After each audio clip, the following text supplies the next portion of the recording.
Hey everyone, thanks for tuning in. Today, I want to dive into a pretty heavy situation going on in Athens with this criminal network and how it's really affecting not just individuals, but also the whole community. It's important we unpack this because the implications are huge, and we need to talk about it.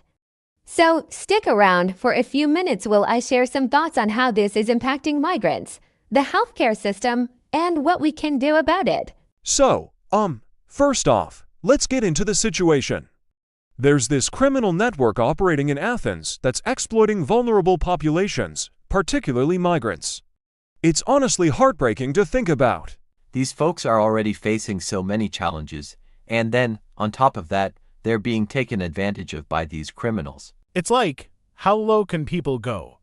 We've got a legal distribution of psychiatric medications happening, which, really messes with the mental health of these individuals. Just imagine the fear and anxiety they must be feeling, not knowing who to trust, not knowing if they're getting the help they need. That's a heavy emotional burden to carry, right?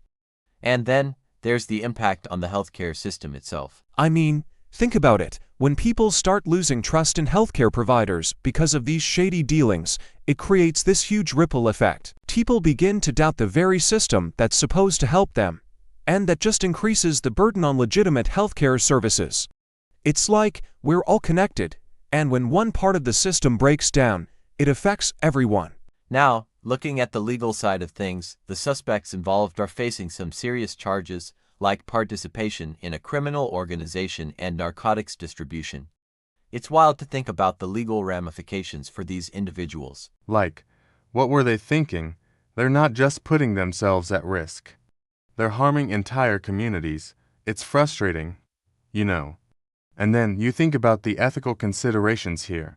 We really need to talk about the responsibility of healthcare professionals. Pharmacists and doctors have a duty to safeguard patient welfare, and when they get involved in these kinds of activities, it just tears apart the trust that's so crucial in healthcare.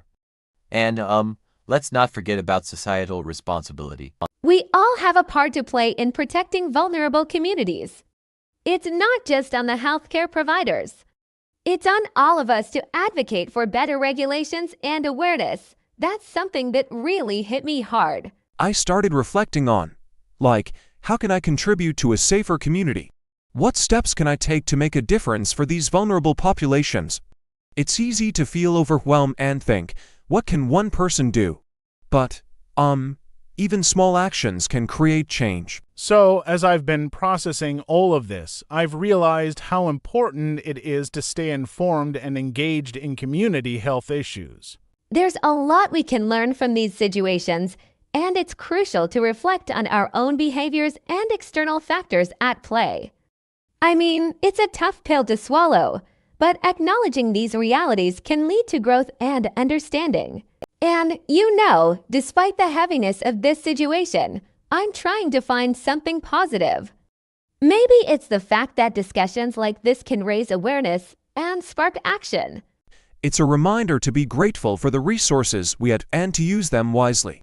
We may not have all the answers, but we can start by being advocates for those who don't have a voice. So if you're feeling as fired up about this as I am, I encourage you to subscribe, like, and comment below with your thoughts. Let's keep this conversation going and support each other in making a difference. Thanks for joining me today, and remember, we all have the power to create change, even in the smallest ways.